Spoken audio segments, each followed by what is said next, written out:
Hello, আসসালামু আলাইকুম। Hasina speaking, Delhi থেকে। কে বলতেছেন? ওয়ালাইকুম আসসালাম ওরহমাতুল্লাহি ওবারাকাতু। শুরু করিলাম আল্লাহ তাআলার নামে। ম্যাডাম, আমি ব্যারিস্টার সুমন বলতেছি। কেমন আছেন ম্যাডাম? আপনার কথা আজকে আমার খুবই মনে পড়তেছে। ও, ব্যারিস্টার সুমন। হ্যাঁ হ্যাঁ, ভালো আছি আমি। এই তো ভালো আছি। একদম একদম দিব্যি, একদম সেই চলতেছে জীবনযাপন। বাহ, একেবারে অসাধারণ। তারপর তোমার কি অবস্থা? তুমি কোন দেশে আছো? ম্যাডাম, আমি ইউকে তে আছি, ইউকে তে। বুঝছেন, ইউকে থেকে এখন শিফট হবো একটা অন্য দেশে। এখানে থাকা রিস্ক।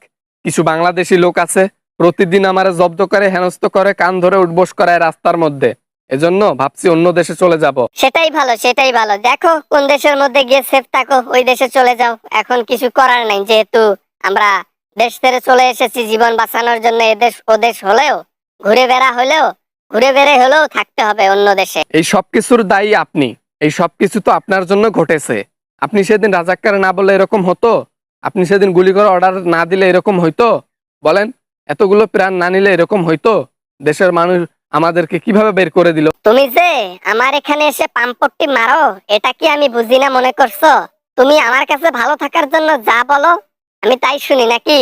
ওইখানে আবার জনগণকে ওদের কাছে ভালো থাকার জন্য যা বলো তাই জনগণ শোনে। মানে তুমি দুই মুখো সাপ, বুঝলা? তোমাকে চেনা বড় মুশকিল। এখন আমার পিছনে বাস দিতে ফোন করছো? কই আর আপনার পেছনে বাস দিলাম? আপনি আপনি তো আমার মায়ের মতো। আপনি তো আমার সম্মানীয় মায়ের মতো। এখন আপনাকে কেন আমি বাস দিতে যাব বলেন? কিন্তু দোষ তো করেছেন, এটা স্বীকার করতেছেন না কেন? আপনার জন্য এইসব হলো না? আমি সরকার ছিলাম, আমার ইচ্ছা যা করব তা করব। তোমার মতো ব্যারিস্টার সুমন, একজন পিসি, একজন ইসলাম, আজকে আমি জিজ্ঞাসা করে আমি কিছু করব? হ্যাঁ, তুমি কে হে? তুমি কে? তুমি তো সব জায়গায় পাম্পট্টি দিয়ে থাকো। আরে ম্যাডাম, মিথ্যা সান্ত্বনা হলেও তো মিথ্যা সান্ত্বনা দিয়ে আসি। মানুষের চোখে ভালো ছিলাম।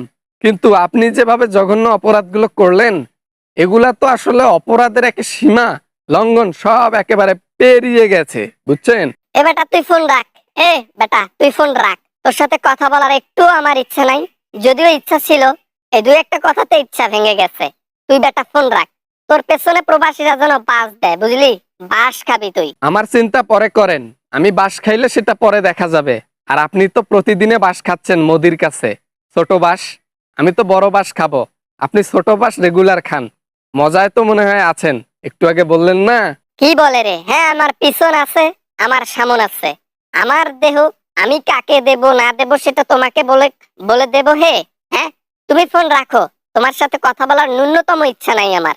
তুমি ফোন রাখো, এখনই রাখো। আমার টাকা, আমার ফোন। আমি ফোন করছি আপনাকে রাখার জন্য। আপনি কেন আদেশ করবেন? আপনি কি প্রেসিডেন্ট আমার, যে আমি আপনার কথা শুনবো? ধুলাই করতে ফোন করছি। এখন ধুলাইটা কড়া ভাবেই দেব। তুমি আমাকে ধুলাই করবা? এত বড় সাহস! সারাটা জীবন আমার পা চাটলা, আর এই শেষ সময়ে এসে আমাকে আবার ধুলাই করার জন্য ফোন করছো? হ্যাঁ, আমি ফোন রাখতেছি, তোর সাথে কথা বলবো না। আয়নাঘরের ব্যাপারটা কিন্তু আমি জানতাম। আমি কিন্তু বলি নাই। সবগুলোর মধ্যে আপনার হাত আছে। আপনি নিজেই কতগুলো মানুষের প্রাণ নিয়েছেন, এটারও আমার কাছে ডকুমেন্ট আছে। উন্নয়নের নামে লক্ষ লক্ষ কোটি টাকা চুরি করছেন, এটারও ডকুমেন্ট আছে। হ্যাঁ, আমি তো এখনই স্বীকার করলাম। আমি এখনই তোর কাছে স্বীকার করি, হ্যাঁ আমি সব করেছি। যত খারাপ কাজ আছে সব কাজে আমি লিপ্ত আছি। কি করতে পারবি? আমার বাল ছিঁড়তে পারবি? কিছুই করতে পারবি না। অতএব এগুলা কথা বলে লাভ আছে? বেটা ফোন রাখলাম। কি আর, আমি কথার কোনি যদি খালি ধরা খাই না, মিডিয়ার সামনে সবকিছু ফাঁস করে দেব। আপনার ডকুমেন্ট একদম খোলাসা করে দেব। আপনাকে ধরতে যেন সুবিধা হয় এই ধরনের কাজ করবো। আমি ব্যারিস্টার সুমন। আমারে তো চেনেন নাই এখনো, বুঝেন নাই? এরে আল্লাহ রে, শেষ করছে রে বাবা। বাবা তুমি এই কাজ করিও না, মিডিয়ার সামনে কিছু বলিও না। ব্যারিস্টার সুমন, আব্বু, আব্বু, আমি তোমার আম্মুর মতো না?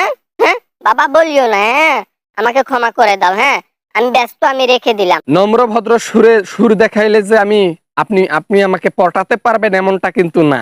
আমি এনি টাইম ধরা খাইতে পারি। হ্যালো, শুনতেছেন?